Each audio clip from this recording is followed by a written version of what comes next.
या स्पर्धा परीक्षेला विचारला जाणारा सर्वात महत्त्वाचा टॉपिक म्हणजे शेकडा नफा व तोटा. तर शेकडा नफा काढण्याचे सूत्र आहे नफा छेद खरेदी किंमत गुणिले 100 व शेकडा तोटा तोटा छेद खरेदी किंमत गुणिले 100.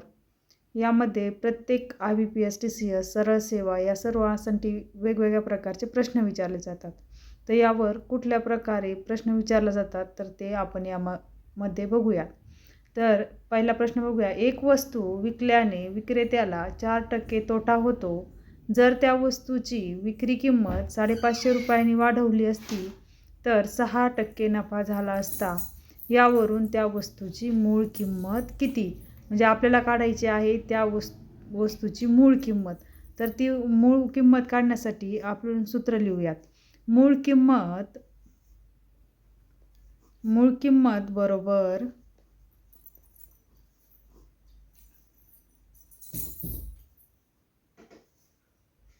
आपल्याला जी जास्तीची किंवा वाढीव रक्कम दिली जाते ती व तिला भागिले करायचं म्हणजे छेदात लिहायचं आपल्याला शेकडा आपल्याला जो नफा व तोटा होणार आहे त्यांची काय करायची बेरीज म्हणजे जास्त वाढीव रक्कम छेद नफा अधिक तोटा व आपल्याला मूळ किंमत काढायची शेकड्यात त्याच्यामुळे त्याला गुणिले 100.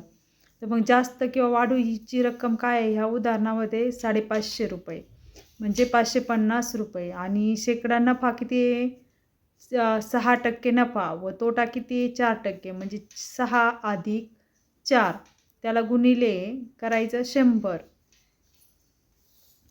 550 छेद 6 अधिक 4 बरोबर 10 गुणिले 100. त्यामध्ये शून्याला शून्य कट झाला म्हणजे खाली राहिले 55 गुणिले 100 म्हणजे यांचा गुणाकार आला 5,500 रुपये. म्हणजे आपल्या त्या वस्तूची मूळ किंमत किती होती तर आपल्याला मूळ किंमत निघाली 5,500 रुपये.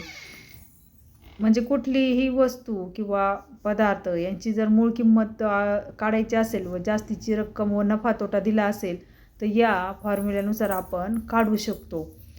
स्पर्धा परीक्षेला याच प्रकारे प्रश्न विचारले जातात. हाही प्रश्न एका IBPS TCS परीक्षेनेच विचारलेला आहे.